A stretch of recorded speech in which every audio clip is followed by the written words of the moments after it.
this is interesting because no matter where I go, and you know that as a business person, if you go to any event, unless it's not labeled ladies or women, you're going to be surrounded by men, predominantly men. And you've got to walk into that room and without saying a word, own that space.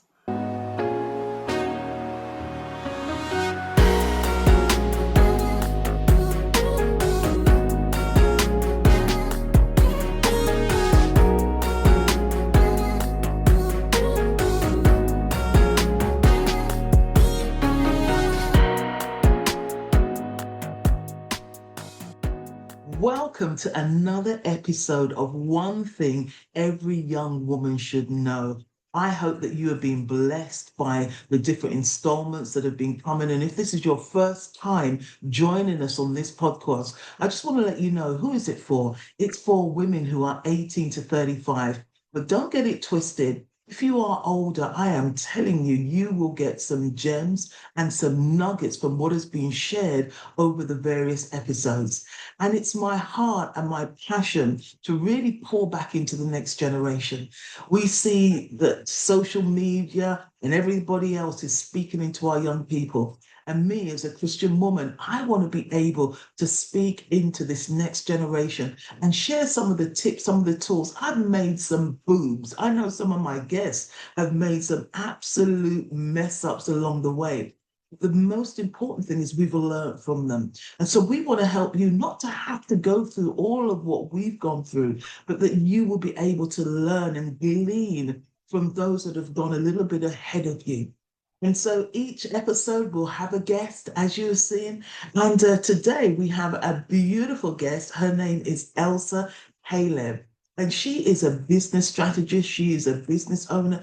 Since I've known her for many, many years, over 20 years, her passion has always been about helping, particularly women and those in unrepresented environments, to help them get into business and expand their businesses for those who are already in business. So this morning, I keep saying this morning, work with me, guys, because you could be listening from the morning, the evening, the afternoon, the noon, whenever you are listening, you are welcome. And I want to welcome Elsa Caleb this morning. Thank you, Hey, Jack. Elsa. How are you doing? I'm blessed. And I'm really happy. I'm really happy at the moment. So yeah, I'm good. Thank you. That's a good Mhm. thing to be. It's a good thing to be happy. And I was Yeah. just saying to the guests that I've known you for, I was just like over 20 years. I think that our paths have crossed, we've connected and really come back into contact during this last year, hasn't it been? Yeah, definitely. It's been excellent. I've watched your career really climb, even to exceed what I even thought. Even when, we spoke, years and years ago, I've just watched you just excel in so many ways. So it's just wonderful to watch. Oh, that Hmm. is so wonderful. Thank you also. And likewise, I've watched your consistency. I've watched people come, they've tried it, it hasn't worked, they've gone. But you have remained steadfast and consistent in your sphere and in your lane. And that's why I know that our guests are in for a treat. Because today is all about entrepreneurship. But before we get into that one thing, just tell everyone a bit about who is Elsa Caleb and what does she do? Interesting. That is a question that I always struggle to answer. But who am I? I'm a mother, first and foremost. I've got a lovely son that has, how can I say, when you have children and you think, well, my child's going to do X, Y, and Z. My son knows what he wants to do, and he's just so focused. So I have a lovely son. I'm just a person that is always there for everyone else in business.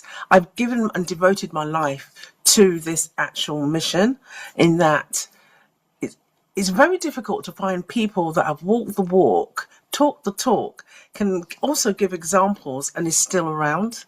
As you said earlier, some people have already given up, but I've taken this as what God has asked me to do. It is my mission, it is my passion, and wherever you see me, it's either linked with business or serving for the Lord. And I'm able to use the skills and experiences from both to get through the day. So I can't do one without the other. In other words, I can't live without the word. I can't live without God. And I just, in a way, can't live without business. Business to me is like oxygen in so many ways. It's what's given me the choices in life and the opportunities. So good, so good. Because as you were speaking, I was just trying to think about if there's one of the our listeners are listening and thinking, well, what does she actually do? What is this business thing that she does? What does that look like on a practical level? Okay, if I start with, I started as a business counselor. Mm, Within the business arena. I mean, I had an artistic background before that. So as a business counselor, that got me to understand people and to mm, listen, not just listen with my ears. There's other ways that we listen as well. mm. And then from there, I gravitated and became a business advisor. And if I told you I have done that around, I have sat on committees, I've chaired committees as a business advisor, I've even advised secretaries of states as a business advisor. And at the same time, I've learned so much from other people, Mm. and even advising business and training business advisors has always been something that I've done as well. So I've learned so many aspects of advice, business, training, and development. So what I actually do now is when I meet somebody, they'll be telling me about what they do, and everything else. And always have a golden nugget for them. Or have you tried this? Okay, that didn't work. What about this? So I'll always give somebody something. Yeah, and that is what I do. I'm always giving. Yeah, I'm a giver. That I absolutely love that, and it's scripture, isn't it? That it's better to give than it is to receive, and so I absolutely love that. So this show is all for women, and so just want to ask you what's one of the things that you absolutely love about being a woman? About being a woman, it's about choices. And I like the fact that I can choose. And women would listen and hear this in so many different ways. Okay, I'm single now. I was married. I'm divorced, but I never made it a. How can I say? Some people make that as a major thing. Okay, it's a major thing in life. I get that, but there's life after a divorce. Yeah. So it was like all of a sudden I became single again. Okay, now, so what do I do with that? Do I wait until somebody decides that they want to engage with me and eventually get married again? Or do I use the time to not only heal, but to assist others in learning, developing, and growing? I chose the latter. I love that. I absolutely love that.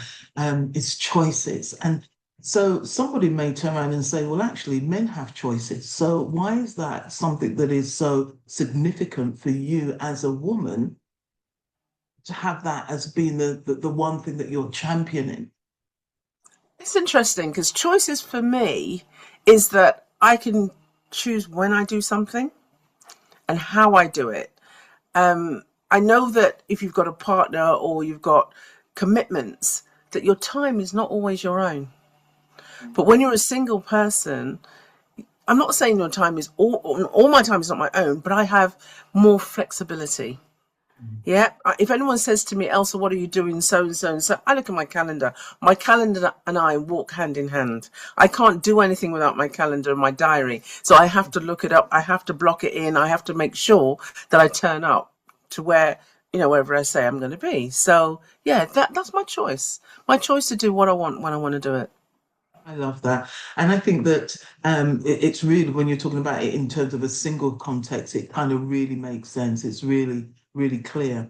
And so if that's something that you love, what's the challenge? What about being a woman, particularly in your sphere in terms of the business world? Because we know what traditionally that looks like. What's the challenge for you as a woman in your sphere of influence? And this is interesting because no matter where I go, and you know that as a business person, if you go to any event, unless it's not labeled ladies or women, you're going to be surrounded by men, predominantly men.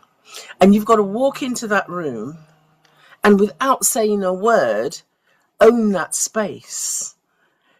Do you know what I mean? I have a thing, and if anybody sees me anywhere, as soon as I walk in the room, I just stop. and I look around, I'm not looking around because I want to see everybody in the room. Yeah, to some degree, but it's a statement for me. I've arrived. It's a Beautiful. silent one, but I'll stand at the door and I'll look around. And then if it's not the host that approaches me, maybe somebody that I know would recognize me and come over. Or by looking around, obviously I'm going to see somebody that I know or a group of people that I feel that's interesting. So I know what my next step is going to be. So it's walking into a room with confidence. Yeah, because many a times we lack that confidence as soon as we walk in. Oh, I don't know what to do. I'm going to stand by the wall, or I'll go to the ladies, etc., etc. But own the space. So I guess what I'm hearing then, the challenge for a woman is about owning the space, because actually as women in the business realm, because so many arenas we go into, it is male dominated. But what we've got, the challenge is owning that space and not shrinking from it or kind of getting lost in it, but by making that statement. So that's the challenge. The challenge is don't shrink when you get into environments. Brilliant. Wonderful. So let's get then to the meat of what this podcast is all about. And it's really about one thing that you think every young woman should know about entrepreneurship, because that's your specialism. What's the one thing, Elsa? For me, organized. You've got to be organized. Mm. I mean, I've met so many people that, oh, Elsa, can you send me the link of the meeting? That's one. And then I'm thinking, okay, I know where we need to start. Or, I made the meeting, but I can't remember why. And I'm thinking, okay, we've got to deal with that also. Or, Elsa, I want to make a lot of money. How do I do it? And I'm thinking, okay, have you got the focus in the right place? Or I've got an idea. I know I can make it work. And it's like, I've got all the answers. And I think, no, we can work together and make this happen. So I don't know. Sometimes I feel that I have all the answers, but I'm just a vessel and I don't have all the answers at all. And if I can just say something that happened just a couple of weeks ago, a lady had actually approached me on LinkedIn and she said, Elsa, can you mentor me? I'm unemployed, don't have the finances. And I have a rule that every year I have at least 2 mentees that I mentor. No cost to them whatsoever, only my time, but I'll pour into them. And I said, yeah, of course I will. But you've got to do a couple of things. I can work out more or less straight away if they're a Christian. And if they are, that makes life so much easier. You're listening to One Thing Every Young Woman Should Know podcast with Jacqueline Peart. What if somebody isn't a Christian and that we've got people that are going to be from all walks of life? And the focus here is entrepreneurship. And so if I'm a Christian or not, I can still be an entrepreneur. So what's the one key thing as an entrepreneur, as a female, that you believe every young woman should know? Okay, you've got to have the foundation has got to be laid in relation to trust and what you stand for, being open and honest in all that you do. It's not about getting one over on the other person. It's not about grabbing the money or getting the money as soon as possible. It's about developing a relationship. Yeah. And if you're about trust, honesty, you'll find that your business will be having at least have the foundations laid in such a good way in which you can build. Brilliant. So what are some of the, so it sounds like you're already speaking about some of the mistakes that people make when they go into business. And so I'm hearing you talk about, if you're not honest, straight away, if there's no trust, that's another thing. If you're not unorganized, and so you don't even know when you are meeting with your client, that's going to be an issue. But you also mentioned about money, that it's just not all about getting the money.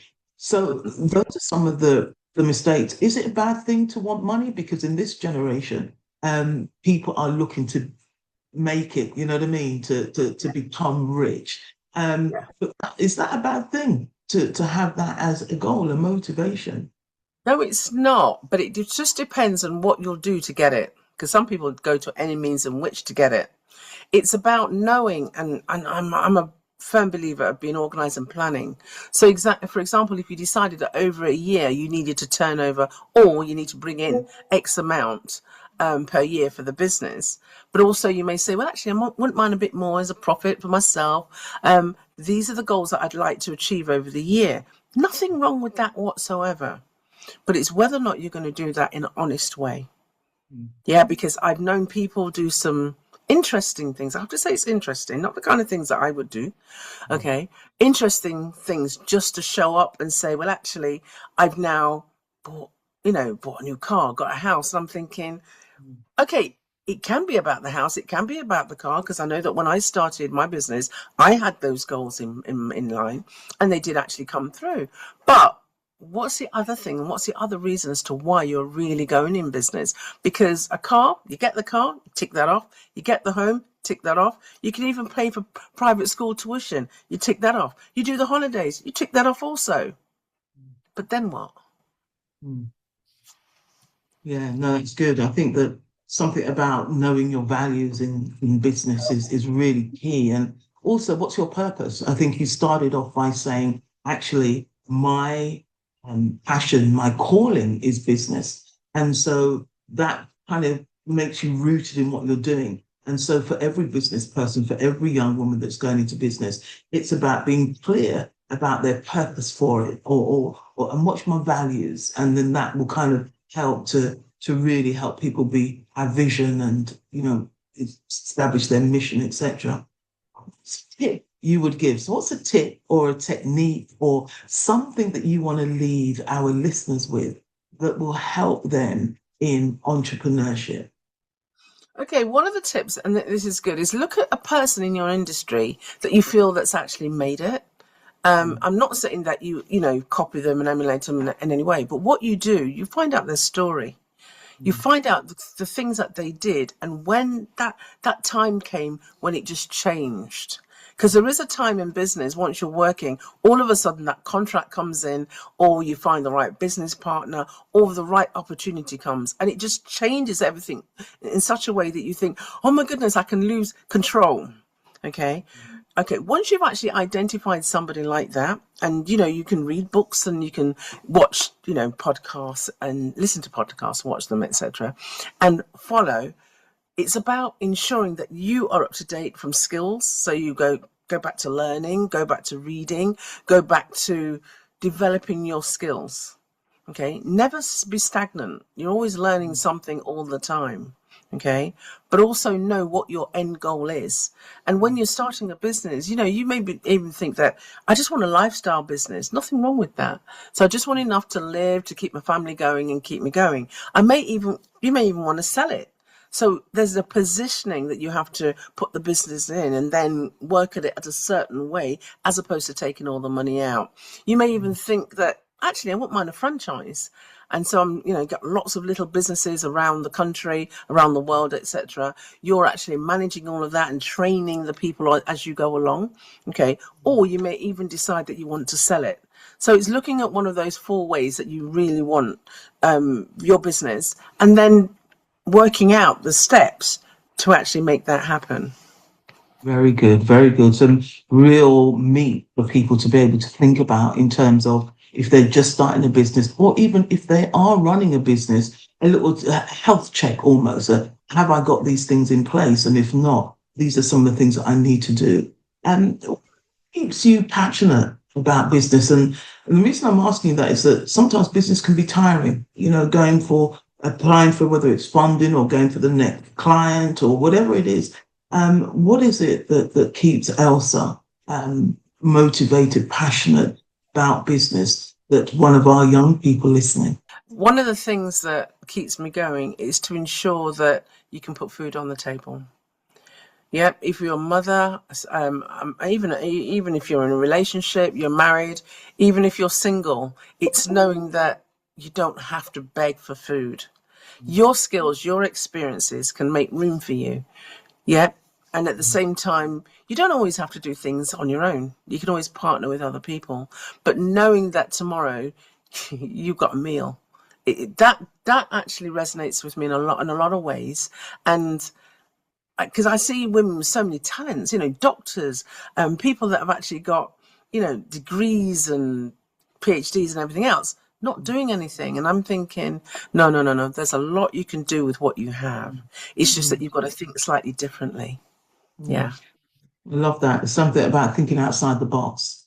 That just is I'm thinking we're in boxes here now on the screen, but it's about thinking outside of that. What else can I do? How can my gifts? And you said that about doctors. I was reminded of my dentist, and he has built almost a charitable franchise of dentistry to help. He's probably in Jamaica now helping with Melissa.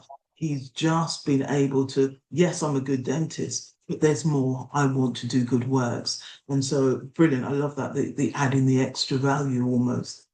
So Right. what's one thing then? Because this is good. This is good stuff. I'm just really wanting to get people to think about that kind of business and stay motivated. And if it's the food on the table, we all know that the bill's got to pay. And in an era where it's heat or eat, we want to make sure that we're eating and heating. It's not an either or matter.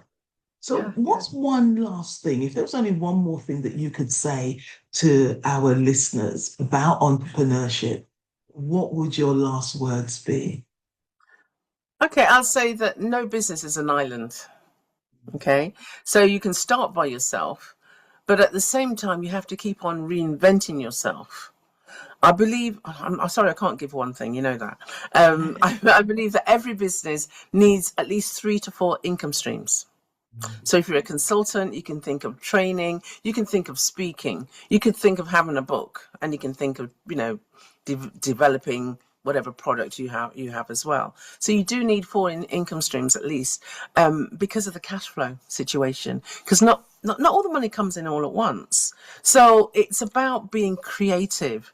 Yeah. Let my one thing be creative, and don't be, anyone who's creative, because my background is the arts, you can't stand still. You've got to be doing something and creating something, in some cases, out of nothing. And if you take that concept into the business world, keep creating, keep developing, and never stand still and think, right, that's it, I've done it. Because the day that you turn around and says, that's it, I've made my million, watch what happens. Yeah. So good. So good, Elsa. Thank you so much.